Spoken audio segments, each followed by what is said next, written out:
The air in my Atlanta garden was thick with the scent of jasmine and pecan wood smoke. But under that sweetness, I could smell the rot. It was the evening of my 73rd birthday, and I knew, before the cake was cut, that my 50-year marriage was about to end. What my husband didn't know was that I was the one ending it. I watched my husband, Langston, tap his crystal champagne flute. He loved the sound, the way it commanded attention. He waited for the murmuring to die down. He stood tall, still handsome at 75. "Friends, family," he began, his voice smooth as brandy. "Today we celebrate my dear Aura, my rock, my faithful companion for 50 years. He looked at me, and I saw nothing in his eyes but the reflection of the crowd. "But today," he continued, a tremor of theatrical emotion in his voice, "I want to finally be honest." A few guests exchanged puzzled glances. My younger daughter, Anise, found my hand and squeezed it. For 30 years, I have lived 2 lives. The silence that fell was heavy, suffocating. Langston signaled to someone in the shadows. A woman stepped forward. Renata. She was in her early 50s, followed by 2 young adults in their late 20s. Langston walked over to them. He put his arm around Renata's shoulders and led them right up to me, right onto the Tennessee flagstone patio I had designed myself. "Aura has been such a stable foundation," he said, his voice bright. "So stable, I could build not just 1, but 2 houses on it." He laughed. A few people tittered nervously. "So please welcome my true love, Renata, and our children, Keon and Olivia." He then did the unthinkable. He physically positioned Renata next to me, as if for a family portrait. "My 2 families," he announced, beaming. My elder daughter, Zora, let out a choked gasp. Anise's fingers dug into my arm. The world didn't shatter. My heart didn't break. Instead, I felt a single, cold, distinct click. It was the sound of a heavy steel vault door, which I had been leaning against for half a century, finally locking into place.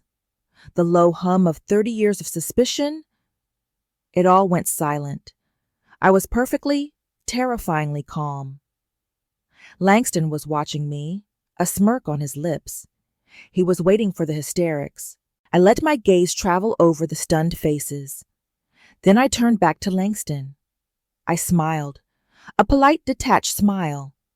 I stepped away, walking to the table where my gifts were piled. I retrieved a single elegant box wrapped in ivory paper. I had wrapped it myself a week ago. I walked back to him. He looked confused. This was not in his script. "I knew, Langston," I said. My voice was clear and steady. "This is for you." He hesitated, then took it. He tore the paper. Inside, resting on white satin, was a single freshly cut house key. Next to it lay a single sheet of stationery. He unfolded it. I watched his eyes scan the lines, first quickly, then slower. I knew them by heart. Drafted with my lawyer, Victor Bryant. Notice of termination of marriage, based on documents of sole property ownership. We hereby give notice of the immediate freeze of all joint accounts and assets. Order to cease and desist access to property. His left hand, holding the paper, began to tremble. His face, moments ago flushed with triumph, drained to a pasty ashen gray. He looked up at me, his mouth slightly open. In his eyes, only pure animal bewilderment. Renata stepped closer. "Langston, what is it?" He didn't answer. He just stared at the paper, then at the key, then back at me. He found nothing. I held his gaze for one last second. Then I turned to Anise. She was looking at me, tears welling up, not of pity, but of dawning, ferocious pride. "It's time," I said quietly. We turned in unison and walked calmly toward the open French doors of the house. Guests parted before us like water. We left him standing on the patio, in the center of the party, trembling. We didn't run. We walked steadily. The heavy French door clicked shut behind us, muffling the sudden panicked burst of noise. I heard his voice, a sharp, confused bark. Aura! But it felt worlds away. Anise finally let go of my arm. Mom, she breathed. Let's clean up, baby, I said. They've left a terrible mess. We moved through the house, my house. I gathered the abandoned plates. Anise collected the glasses. I stood at the kitchen sink, the water running hot over my hands. I picked up one of the Bohemian crystal glasses, a wedding gift, 50 years old. As I washed it, I wasn't seeing my kitchen. I was 23 again. I was Aura Saad Holloway, the only woman in my graduating class at Georgia Tech's architecture program. I had won the commission for the new Atlanta Performing Arts Center. My dream. I had the vision, I had the drive, and I had the funding. My grandfather's inheritance, set aside just for this. Then came Langston. He didn't walk into my life. He burst. All magnetic energy and a dazzling smile. He had a genius business idea. Aura, baby, this is it, he'd said, pacing my small apartment. Imported, high-end woodworking machinery from Germany. We'll be the sole suppliers for the entire Southeast. He painted a picture of our empire. But I need capital, Aura, he'd said, taking my hands. Your project. That can wait. This is real. This is now. Don't you trust us? I made a choice. I remember the sterile silence of the bank. I remember signing the papers, liquidating my trust, my inheritance. I gave him every single dime. The business crashed and burned in 11 months. The genius machinery was impounded for customs fees. The solid contracts were just handshakes over bourbon. I never went back to the firm. The shame was a suffocating cloak.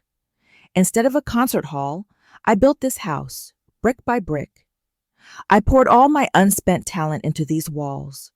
But my father had been a wise, quiet man. He had taken me to his own lawyer just weeks after the wedding. Aura, he'd said, his voice gentle but firm. I love that boy's spirit. But spirit don't pay the bills. A man who spends another's dream so easily. You must always keep your own foundation. When I bought this land with the last of my mother's money, the deed was put solely in my name. When I built this house, every permit was in my name. When I started a design consultancy to pay his debts, the money I saved, the money that bought the Buckhead condo, all of it went into accounts solely in my name. Langston loved that word. Foundation. He would toast me at every party. To Aura, my foundation. He never knew he was speaking the literal legal truth. He was a guest, a 50-year tenant, and his lease had just expired. I turned off the water. Anise was watching me. Mom, that box, the papers. How long? How long have you known? 1 year ago, I said. I told her about finding the small, locked metal box in his closet, the key taped under his golf trophy, the second burner phone. I turned it on, I whispered, and 30 years of another life spilled out. Messages, pictures of him, of her, of those children, on vacations I never knew he took, to places I'd always wanted to go. Our whole marriage, Anise. Her face hardened. This counter-move, I said, was a cold, meticulous 1-year plan. I met with Victor Bryant the very next week. Everything had been arranged with him for months. The account freezes, the property notices. Tonight was simply the moment the papers woke up. The house was finally quiet. It was past midnight. We sat on the screened-in porch. Mom, Anise said, her voice barely a whisper. Are you really okay? It's scaring me. I'm not calm, baby, I said. I'm finished. I let her absorb that. I did my grieving for the last year. What you saw tonight, that wasn't anger. That was just me closing the door. And then the silence was shattered. My cell phone began to vibrate. A vicious, angry rattle. Langston's name glowed on the screen. Anise tensed. Aren't you going to— No, I said. Let him talk to the machine. I want to hear him. I let it ring until it went to voicemail. A second later, the screen lit up. New voicemail. Anise pressed the icon to play the message on speaker. His voice ripped through the night, distorted with rage. Aura! What in the devil's name? He was screaming. I could hear a hotel front desk bell in the background. I'm at the Marriott by the airport. I'm standing at the front desk with Renata. With the children. My card. My credit card. It declined. He was choking on the word. Declined. The clerk is looking at me like I'm trash. You're making me a fool, Aura. Is this your little tantrum? Your little menopausal fit? I heard Renata's voice, high and panicked. Langston, calm down. Just use my card. She left me penniless, he shrieked at her. I can't use your card. I can't even pay for the damn valet. The phone went quiet, just his ragged, heaving breaths. Then his voice was back, a hiss of pure venom. Aura, I don't know what kind of senile, vindictive crisis you're having, but I am giving you until morning, 8 a.m. You turn everything back on. You call the bank, you call your lawyer, and you say this was a mistake, a ridiculous, crazy mistake.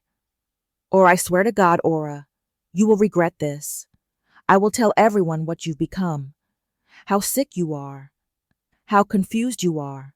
You'll be the laughingstock of Atlanta. You wise up? Now! The message ended. Anise was shaking. My God. He threatened you. He threatened to tell people you're sick. Mom, he sounds dangerous. I slowly picked up my own cup. My hand was perfectly steady. He still doesn't understand, I said. Understand what? Anise cried. Mom, he's unhinged. He doesn't understand, I said, placing the cup down with a soft final click, that he's a tenant. He still thinks he's the landlord. I looked out into the dark garden. He thinks this is a negotiation, a silly, comical bluff that will end by morning when I come to my senses. I turned my gaze back to my daughter. He didn't see the plan. He didn't see the year of cold fury that settled, day by day, into ice. He only saw what he wanted to see, I said, an aging, forgiving wife. He never ever saw me. Anise's shaking stopped. So what now, Mom? Tomorrow, I said. 10 a.m. We have our follow-up meeting with Victor Bryant, and you are coming with me. I slept soundly. I woke just as the clock struck 6. I padded into the kitchen and began to grind my coffee beans. Anise joined me. She had stayed the night in her old room. I poured her a cup. For a few fragile moments, there was peace. Then Anise's phone rang. She glanced at the screen. It's Zora. I stopped pouring. I knew this call wasn't for me. It was about me. Anise put it on speaker. Zora, it's early. We were met with hysterical sobbing. Anise, what is happening? What did you let Mom do? I closed my eyes. Let me, as if I were a child. Zora, calm down, Anise said. Calm down? Zora's voice cracked. How am I supposed to calm down? Dad called me at 5 this morning. He was crying. He's in some cheap motel with Renata. Mom froze everything. He has nothing, Anise. He can't even buy gas. Zora, my firstborn, the one who had always adored her father. She saw the charisma, the provider. She never saw me, the woman mixing the mortar, paying the bills for his failed dreams. He's broken, Zora sobbed. This is insane. She's not thinking straight. You have to stop her, Anise. You have to fix this. Anise's hand clenched into a fist. Where were you, Zora? Anise asked, her voice dangerously quiet. when he stood his mistress next to our mother on her birthday? Where was all this concern? There was a sputtering silence. That's not the point, Zora finally managed. He made a horrible, terrible mistake. I'm not defending that. But he's our father, she insisted, the word echoing. You don't just do this. You don't throw your family in the street. Over this? Anise shot back. A 30-year affair? 2 other children? Zora, are you listening to yourself? He's old, Anise. He's 75. What is he supposed to do? That was enough. I gently took the phone from Anise's rigid hand.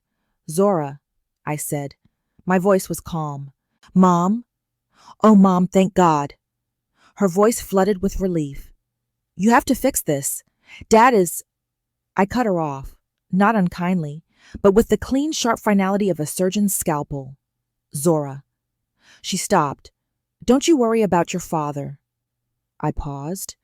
He is simply learning to live independently, for the first time in 50 years. I pressed the end call button.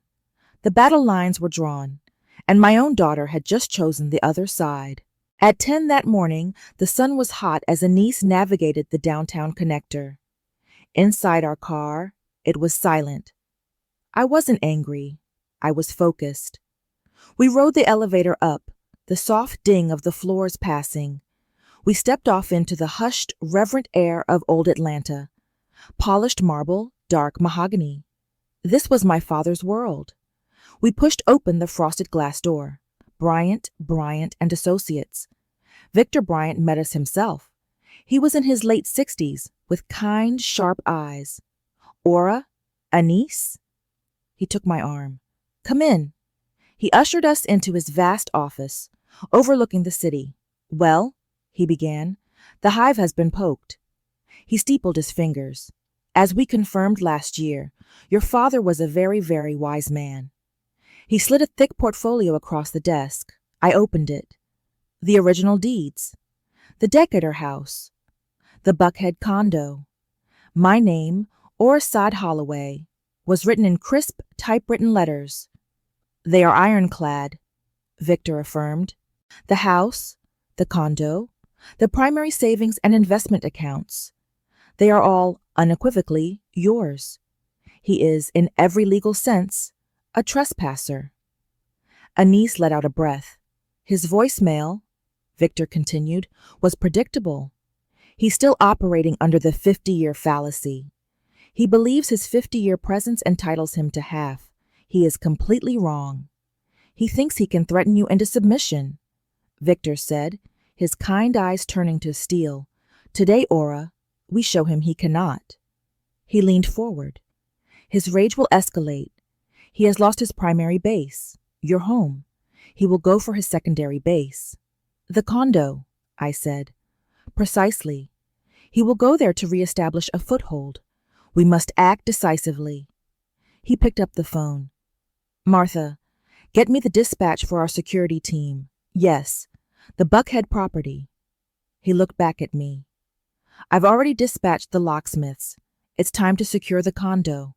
Anise and I were driving back to Decatur when my phone buzzed. It was Victor. I put him on speaker. Victor, talk to me. Phase 2 is in motion. His calm voice filled the car. The locksmith just finished at the Buckhead condo. The new locks are in, and the tow truck has just arrived. I closed my eyes. I could see it. The gleaming black luxury vehicle screeched to a halt. Langston got out, his face a mask of hungover rage. Renata emerged, looking pinched with irritation. It's a mistake, baby, Langston growled, marching toward the entrance. Just a senile tantrum. We'll go to the condo, I'll call the bank, and have this sorted out by lunch. He strode up to the penthouse door. He jammed his old key into the lock. It didn't go in. He tried again, forcing it. It stopped, hitting solid new brass. What the hell? He muttered. Langston? Renata called from the sidewalk. What is it? He put his shoulder to the door and shoved. It was like shoving a wall. Ara! He roared. The door remained silent. Renata walked up. Langston, did she change the locks? That woman, he hissed, kicking the door. And then a large yellow tow truck, lights flashing, pulled up right behind their vehicle. A man in overalls hopped out, clipboard in hand. Hey! Langston stormed over. I'm talking to you. Move that piece of junk. The foreman looked up, bored. Are you Mr. Langston Holloway? Langston puffed up. I am. Now move your truck. Got an order here for this vehicle, the man said, tapping the clipboard. This isn't a repo. Langston laughed. This car is paid in full. Don't know about that, sir, the foreman said, pulling a paper from the clip. This ain't a repo. It's a property return. He handed the clipboard to Langston. I could see Langston's eyes scanning the page, looking for the mistake. And then, the moment his eyes landed on the name of the petitioner, the sole legal owner, Orasad Holloway, the blood evaporated from his face. He went a mottled, sickly gray. That's my wife's name, he whispered. Don't know, sir, the foreman said, turning back, the chain already descending. Name on the title is the name on the order. It's her property. We're retrieving it. No, Langston screamed, a high, thin sound. You can't. That's my car. He lunged, but the foreman's partner simply put a heavy hand on his chest. Sir, step back. We all saw it then. Renata, hand over her mouth. Langston, shaking in helpless rage. And the gleaming black vehicle, his ultimate symbol of power, being hoisted ignominiously into the air. Renata didn't move. She just watched. Blocked cards are an inconvenience. A locked door is an insult. But watching your status get towed away while you stand helpless on a Buckhead sidewalk, that is when the panic begins. The line was quiet. Victor? I said. Yes, Ora? Is it gone? A pause. It's pulling away as we speak. Mr. Holloway is creating a significant disturbance. Good, I said, and hung up. I looked at Anise. I could see Renata's face in my mind's eye. The face of a rat who has just heard the snap of the trap. I spent the rest of that day in my garden. I put on my gloves and began to prune my roses. Snip. I cut away a dead bloom. Snip. I removed a useless branch. With every cut, I felt a piece of the last 50 years fall away. This wasn't revenge. This was gardening, removing what was dead to make way for new growth. I knew what was happening. They were stranded. I imagined the humiliating call to Renata's son, Keon. I could see them arriving at his messy apartment, not in a luxury vehicle, but in Keon's beat-up sedan. The fight would have begun immediately. Renata was not a romantic fool. She was an investor, and her 30-year investment had just been declared bankrupt. You told me it was handled. I could hear her voice, sharp and shrill. You promised me. She's just a sentimental old woman. You have nothing. You let her keep everything in her name. What kind of a fool are you? He would have no answer. As the night wore on, as the reality set in, penniless, homeless, humiliated, his desperation would curdle. Rage hadn't worked. Pleading hadn't worked. He would have to outsmart me. He couldn't take the assets from me. But what if I was no longer legally me? I was watering my petunias when the thought struck me. He had to prove I wasn't capable. He had to prove I was senile. He had called me senile in his voicemail. They weren't just insults. They were a test. I could see him picking up his phone. I could hear his voice, suddenly smooth, full of a deep, false concern. Yes, hello. I need to speak to my lawyer, Mr. Graves. It's an emergency. It's about my wife. I'm afraid she's finally lost her mind. The call came the next morning. It was Victor. Ora, he said, his voice hard. I need you and Anise to come back to the office. Now. The drive back to Peachtree Street was heavy with a new kind of dread. Victor met us in the lobby, a grim expression on his face. He led us into his office and closed the heavy door. "Aura," he began, "when you first came to me, I hired a private investigator to do a deeper dive. I got his full report this morning. Langston did make a counter move.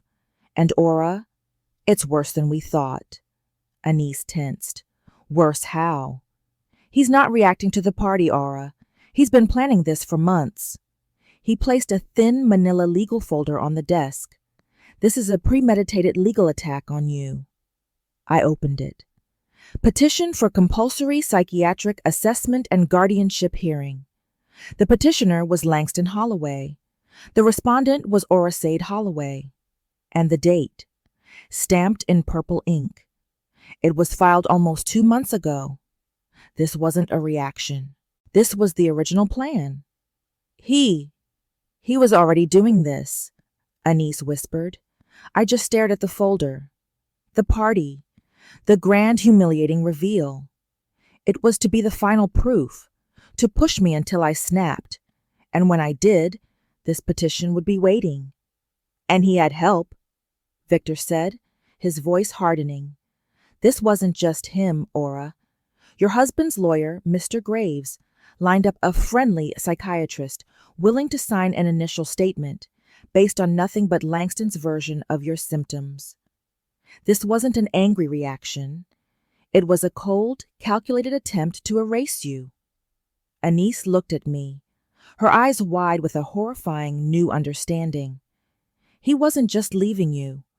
He was going to have you committed. He was going to lock you away and take everything." I took the petition back from Anise. I sat down and began to read the attachments. The list of observed symptoms. He had listed them all. The time I'd laughed after finding my reading glasses on my head. He'd twisted it into progressive loss of short-term memory. He'd noted the day I'd mixed up the salt and sugar. Poses a potential danger to herself. He even used my garden, my sanctuary, the place I could pour out the grief of his lie. My habit of conversing with plants was listed as a detachment from reality. I slowly, meticulously, folded the papers. Anise was crying. He was building a cage for you, Mom, out of your own life." I looked at Victor. The warmth in his eyes was gone, replaced by a cold, legal fire. The last warm ember in my soul, a tiny, stupid spark of shared history, didn't just go out. It turned to ice. I finally understood. This was never about love or passion. This was about erasure, a cold, calculated plan to have me declared a non-person. I looked up at my lawyer. "The picture is now complete, Victor," I said. My voice was perfectly calm. "What are our next steps?" Victor wanted to assign a security detail. I refused. "I will not be a prisoner in my own life," I told them. "I'm going to the market." 2 days later, I needed fresh bread. I walked, as I always did, my woven basket over my arm. I bought my groceries, a loaf of sourdough, a carton of buttermilk, just life. They were waiting for me as I walked out. A battered, unfamiliar sedan screeched to a halt, blocking my path. Langston fell out of the driver's side. He looked awful. He wore the same polo shirt from my party, now wrinkled and stained. His face was puffy, his eyes bloodshot. Renata got out, more slowly. The Polish was gone. Her expensive hair was lank. "Aura," Langston began, his voice a hoarse croak. "Aura, you have to stop this. We need to talk." I stood still, my basket on my arm. I felt only a distant, cold curiosity. "You've cut off everything." He waved his hands, his voice rising. "How am I supposed to live? You threw me out like a dog. After 50 years. Does our life mean nothing?" He tried to step closer. "Sweetheart," he whispered, changing tactics. "Remember our life, when we raised our girls. You can't just throw that all away. He was looking into a void. That aura was dead. Renata saw his pleading wasn't working. She stepped forward.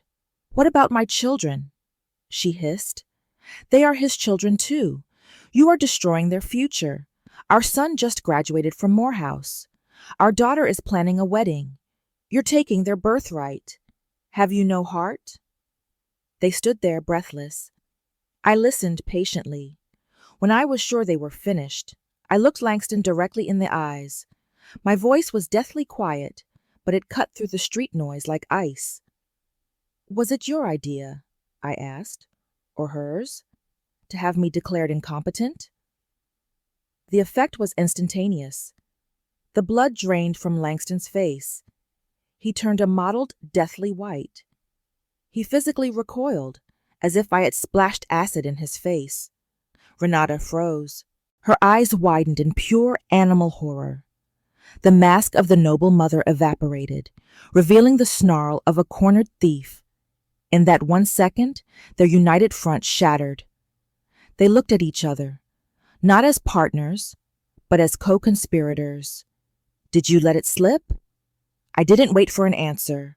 I simply stepped around them, as one steps around filth on the sidewalk, and continued my walk home.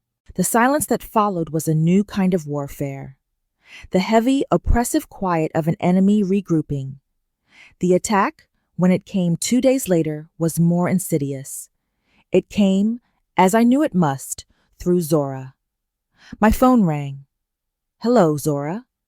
Her voice was not the angry shriek from before. It was worse. A low, practiced weeping. Mom! Oh, Mom! Please. She was sobbing. This has to stop. It's tearing our family apart. I held the phone away from my ear, listening to the performance. He's a wreck, Mom. He's crushed. He's staying with me, and he just stares at the wall. He's broken.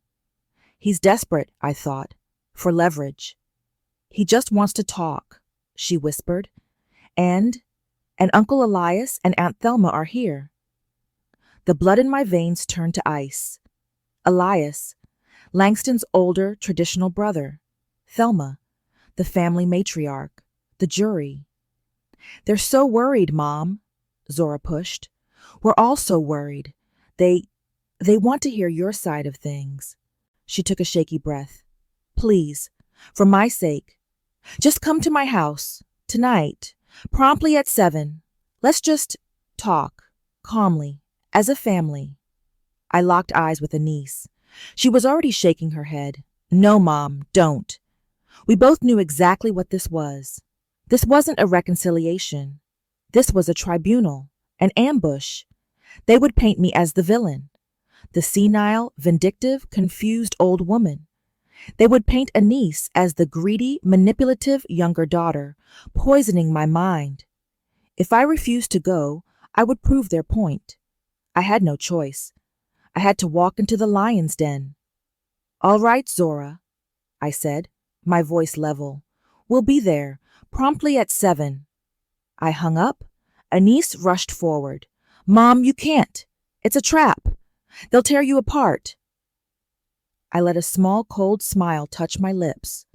I know, I said, but we won't be going unprepared. I went to my study. I opened the locked bottom drawer of my file cabinet. I pulled out the thin manila folder, the petition. This was their sword. When I walked back into the living room, Anise was at her desk, opening a small, locked drawer. Anise? She turned. In her hand was a small, sleek, digital audio recorder. Mom, she said, her voice low and tense. I haven't told you everything. She looked down at the small black device. For the last 6 months, Dad's visits to check on me when I was here, they felt wrong. He was always on the phone. He'd step out onto the porch, thinking no one could hear him. He was always coaching someone. His voice was different, cold, calculating. So, she took a shaky breath. I started recording. My heart stopped. What? I'd just leave this in the kitchen and turn it on when he arrived. I told myself I was crazy, paranoid, just like he wanted everyone to think you were. She looked at me, her face a mask of bitter vindication. I wasn't, Mom. I wasn't crazy at all. Her thumb moved. She pressed play. The room filled with Langston's voice, cold, calculating. Yeah, Renata, listen carefully. Tomorrow, when you talk to the doctor he's recommending, be sure to mention the glasses. Say she looks for them 3 or 4 times a day. And the keys. It's classic. They fall for it every time. I gripped the back of a chair. Anis's thumb moved again. No, don't overdo it with the talking to plants thing. Just say she's apathetic. Lost interest in her friends. We need to create a complete picture of a personality collapse. Gradual. Plausible. My God. He wasn't just observing symptoms, Anis whispered, her voice breaking with fury. He was inventing them. He was feeding them to Renata to build his case. I closed my hand around the competency petition. This was his accusation. Anis held up the recorder. This was our answer. The family tribunal would now proceed. But the judge and executioner had just changed seats. Let's go, I said. We don't want to be late. We got in the car. We were no longer lambs. We were hunters. Zora's living room felt like a courtroom. The air was thick, heavy. Anis and I sat on a small sofa, the accused. Opposite us sat the tribunal. Uncle Elias, his face a mask of judicial gravity. Aunt Thelma, clutching a handkerchief, her expression one of pained concern. Langston sat on the main sofa, playing the part of King Lear, hunched over, his hands covering his face. He lifted his head slowly. His eyes were red-rimmed, his voice hoarse. Family, he began, his voice breaking. Thank you for coming. I gathered you all because a tragedy is unfolding. He looked at me with deep theatrical pity. My wife, our mother, she's not herself. He waved a trembling hand. Her actions, what she did at the party, freezing the accounts, it's not logical. It's not the aura we know. It's an illness. Renata, beside him, placed a comforting hand on his arm. We've been so worried, she chimed in, her voice soft and full of false concern. We tried to help, to get her to see someone, but she refused. She paused, then delivered the killing blow. Her gaze shifted to my daughter. And what's worse, is Anis. Thelma and Elias turned their grave faces toward Anis. She's taking advantage, Renata whispered, taking advantage of her mother's confusion. She's manipulating her, turning her against her own family, just to seize the assets. Aura would never do this on her own. It's all Anis. The trap was sprung. I was senile. Anis was greedy. The room was silent. They were looking at me, not with anger, but with deep, profound, suffocating pity. Aunt Thelma was the first to speak. Aura, dear. Oh, honey, we didn't know. We didn't know it was this bad. She looked at Langston with sympathy, then back at me with gentle condescension. Maybe you should rest, dear. This is all too much for you. Let the family handle this, she pleaded. Let Langston and Elias sort out the finances. You just rest. Zora in the corner finally broke. Mom, just stop this, she wailed. Please, look what you're doing to everybody. Just stop. I was cornered. I was the crazy old woman. Langston and Renata had won. I looked at Anis. I said nothing. I just sat there, a silent, defeated, senile old woman, just as they had planned. I let the silence stretch out, letting them all become comfortable in their judgment. Langston, seeing his victory, allowed a small smirk of relief to cross his grieving face. He leaned forward. Aura, sweetheart, he began. It's all right. We'll get you help. Will? He was interrupted by the quiet, clean click of a handbag latch opening. Anise had leaned forward. She reached into her purse and retrieved the thin manila folder. She placed it on the coffee table. The sound was as loud as a gunshot. "You speak of concern, Uncle Elias," Anise said. Her voice was so cold, so clear, that everyone flinched. "Here is my father's concern." Uncle Elias frowned. He leaned forward and picked up the folder. He opened it. The room was silent. We all watched his face, watched his brow furrow, then his face darken. He looked up. "Langston, what is this? Petition for compulsory psychiatric assessment?" Langston's face turned to wax. He jumped to his feet. That's a misunderstanding," he sputtered. I did that for her. Out of love. I was worried." "You wanted to commit her," Anise said, her voice flat. "That's a lie," Renata shrieked, her mask falling away. "You're twisting it. You've been poisoning her." "Manipulation?" Anise said. She reached back into her handbag. She pulled out the small black digital recorder. "You speak of my manipulation, Renata? Let's listen." She placed it on the petition and pressed play. The room filled with Langston's voice, his real voice, cold. "Yeah, Renata, listen carefully. Tomorrow, when you talk to the doctor, be sure to mention the glasses. Say she looks for them 3 or 4 times a day. And the keys, it's classic. They fall for it every time." Aunt Thelma's hand, holding her handkerchief, froze. Her eyes widened in horror. Uncle Elias looked as if he'd been punched. Anise wasn't finished. Her thumb clicked the next button. "No, don't overdo it. Just say she's apathetic. Lost interest in her friends. We need to create a complete picture of a personality collapse." Anise's eyes found Zora. "And now, my personal favorite," Anise whispered. She pressed play one last time. Renata's voice. "Are you sure this will work, Langston? It's taking so long." And then Langston's reply, tired, cynical, and utterly damning. "Don't worry. A couple more months. It's time to pluck the golden goose." Absolute crushing silence. The recording clicked off. Zora let out a low, strangled moan. Uncle Elias stood up. He was a large man. He slowly, deliberately, threw the petition onto the table. He looked at Langston, not with anger, but with a boundless, icy contempt. "You," he said, his voice shaking with disgust. "You are no longer my brother." He turned to his wife. "Thelma, we're leaving." He stalked out of the room. Aunt Thelma stood. She looked at Langston and Renata with pure revulsion. Then she looked at me, her eyes filled with tears of deep, burning shame.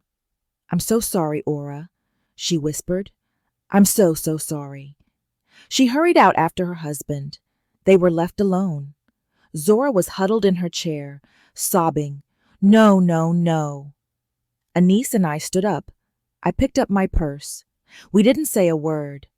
The truth was now a living thing in that room, suffocating them. I looked at my eldest daughter, Zora. She was weeping for the father she thought she knew, realizing she too had been his fool. Anise and I turned, and together we walked out the front door, leaving them all behind in the ruins. That tribunal was 6 months ago. I am writing this from my new home, a condominium on the 17th floor, overlooking the Atlanta skyline. The walls are all glass. There are only bright walls, light bookshelves, and air. My windows face west. Every evening, I watch the sunset. I sold the house. The sale was quick. The buyer was a young tech executive. "This place has a good soul," he'd said. I smiled. "Yes, it does," I replied. It was just tired of serving as a foundation. It told me it wanted to learn how to fly. I let go of my beautiful, heavy, earthbound masterpiece.